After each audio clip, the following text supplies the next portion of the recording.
तो इसी पर ठोकेंगे ताल। मुद्दा बहुत है। मुद्दा ये है सबसे पहला कि क्या एक समाज को गाली देना एक कांग्रेस अध्यक्ष के लिए उचित था, क्योंकि उस वक्त कांग्रेस अध्यक्ष थे राहुल गांधी। दूसरा सवाल यह है, राहुल गांधी ने भले ये बात जानबूझकर नहीं कही हो, लेकिन आज उन्होंने माफी भी नहीं मांगी। कोर्ट के अंदर कहा कि मैं दया की भीख नहीं मांगूंगा। ठीक है।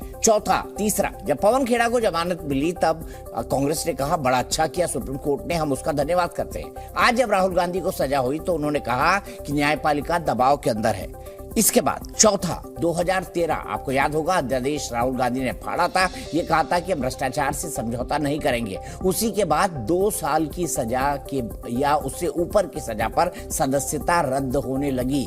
तो क्या राहुल का अतीत उनके पास आ गया है? अगर 2013 में वो अध्यादेश कानून बन गया होता तो राहुल गांधी के सामने सदस्यता खोने का खतरा ना होता। सीधे चलते हैं, हमारे साथ कई सारे खास मेहमान जुड़ चुके हैं। मेरे साथ के शर्मा जी हैं, भारतीय जनता पार्टी के राष्ट्रीय प्रवक्ता। मेरे साथ अखिलेश प्रताप सिंह है, कांग्रेस के वरिष्ठ नेता और साथ ही साथ राष्ट्रीय प्रवक्ता। मेरे साथ डॉक्टर सुनील सिंह है, प्रवक्ता है जनता दल यूनाइटेड के। कपिल श्रीवास्तव जी हैं, प्रवक्ता है समाजवादी पार्टी के। A.K. वाजपेयी जी हैं, प्रवक्ता है लोक जनशक्ति पार्टी रामविलास गुट के। और साथ ही साथ एक वकील भी है, वो सुप्रीम कोर्ट के वकील हैं और मेरे ख्याल से थोड़ी बहुत तो यहाँ सभी नेता वकालत जानते ही हैं। अखिलेश प्रताप सिंह जी, मैं आपसे कहना चाहूंगा, राहुल की वाणी कांग्रेस को हानि, आज हमारा टैगलाइन है। क्या आपको उचित लगता है? क्या राहुल की वाणी कांग्रेस को हानि नहीं पहुंचा रही है?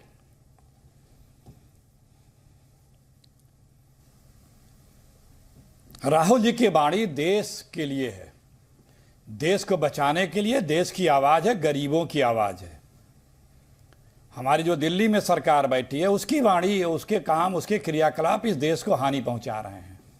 और विपक्ष के नेता की जिम्मेदारी होती है कि वो देश को जो हानि पहुंचा रहा है वो सरकार की निंदा करते रहना। लेकिन सबको पता है कि सुल्तानों को सवाल पसंद नहीं होते हैं और हर तरह से पिछले 9 वर्षों से जो भी असहमत है, जो भी मत भिन्न है या जो भी सरकार से सवाल कर रहा है, उसकी आवाज दबाने का हर तरह से, हर प्रकार से प्रयत्न किया जा रहा है और दबाया जा रहा है। ये बताने की आवश्यकता नहीं है ना, किसी को छुपाने की आवश्यकता है।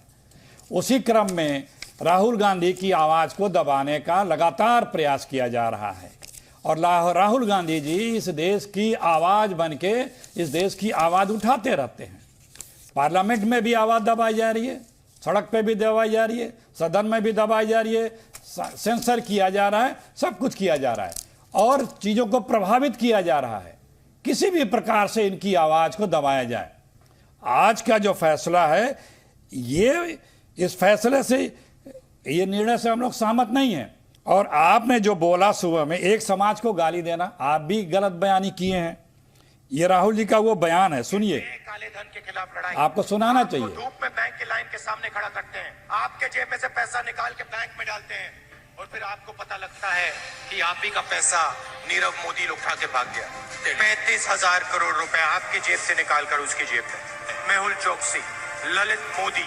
अच्छा, एक छोटा सा सवाल, इन सब के नाम, इन सब चोरों के नाम मोदी मोदी मोदी कैसे हैं? नीरव मोदी, ललित मोदी, नरेंद्र मोदी, और अभी थोड़ा ढूंढेंगे तो और बहुत सारे मोदी निकलेंगे। अब अखिलेश जी, मैं अदालत का सम्मान करते हुए, हम किसी की मानहानि नहीं करना चाहते, लेकिन अखिलेश जी तर्क के लेवल पर बात कीजिए ना। इसमें कहा है ना, तमाम चोरों का उपनाम मोदी क्यों होता है? क्या सब मोदी चोर हैं? चलिए, आप माना राजनीतिक आरोप के लिए कह सकते हैं प्रधानमंत्री नरेंद्र मोदी चोर है, आपने तो नारा भी लगाया चौकीदार चोर है। बात आने दीजिए, आप बात आने दीजिए। उन्होंने कहा नाम गिनाया, उन्होंने कहा इन सब के नाम, इन सब सारे का नाम नहीं दे रहे हैं, सब चोरों के नाम मोदी होते हैं, ये शब्द है, एग्जैक्ट शब्द।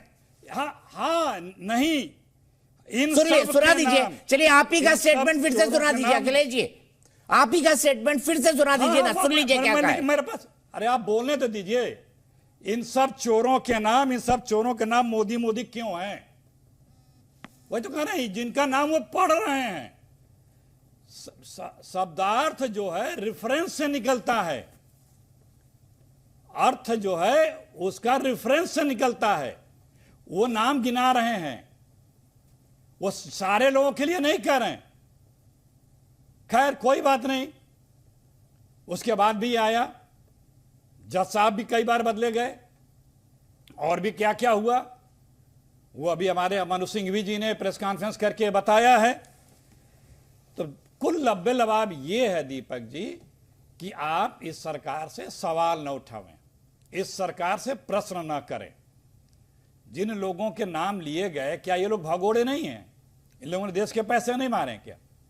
नरेंद्र मोदी तो भगोड़े नहीं है, देश के प्रधानमंत्री अभी भी। अखिलेश जी, जिन लोगों ने पैसे और तमाम 2-3 लोगों के नाम लिए गए, उनकी मैं बात कर रहा हूं।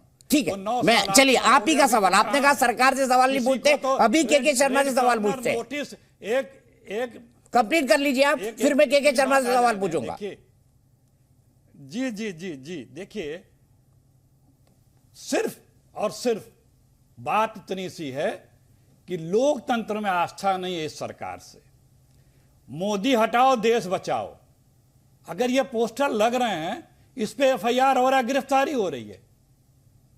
बस मोदी जी का नाम लेकर के विरोध मत करो भाई। इसके पहले मोदी जी से लगाए सारे नेता कहते हैं दिल्ली या कहीं की सरकार को कि ये इनको हटाओ, इस सरकार को हटाओ, ये तो कहने की परिपाटी है। लेकिन अखिलेश जी अब देखिए, मैंने आपको पूरा मौका दिया ना। अखिलेश जी, मैं एक बात पूछना चाहता हूं, माफ कीजिएगा थोड़ा कटु लगेगा, लेकिन सवाल पूछना मेरा कर्तव्य है, मुझे पूछना चाहिए। आपने पिछले 2019 के चुनाव में नारा दिया चौकीदार चोर है, मोदी जी अपने आप को चोर कह रहे थे, इसका मतलब मोदी जी चोर हैं। इससे ज्यादा कटु क्या बोलेंगे और इससे ज्यादा क्या कटु आलोचना करेंगे, आप मुझे ये बताइए।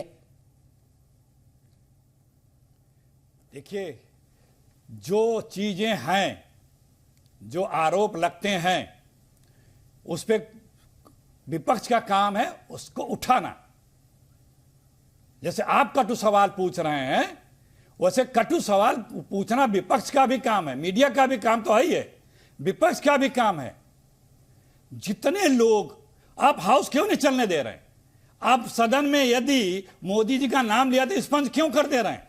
देश की सारी संपदा अपने एक मित्र के लिए क्यों?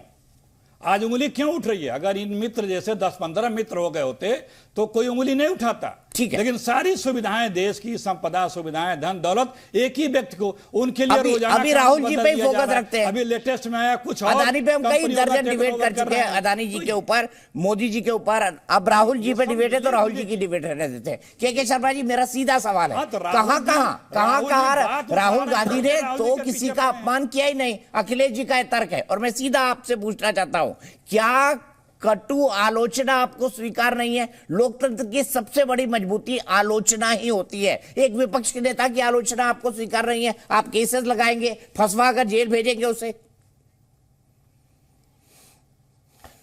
दीपक जी, सबसे पहले तो जितना अभी विपक्ष के नेता को समय दिया है, मुझे भी उतना ही दीजिएगा, क्योंकि बहुत सारे झूठे आरोप इन्होंने यहां लगाए हैं।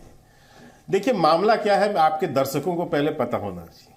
2019 का मामला है, 13 अप्रैल 2019 का, जब जो है इन पर यह आरोप लगा, जब जाके इन्होंने एक जाति विशेष, एक विशेष समुदाय को जो है चोर की संज्ञा दी और इन्होंने कहा। तो मैं ये कहता हूं, ठीक है, जी न्यूज़।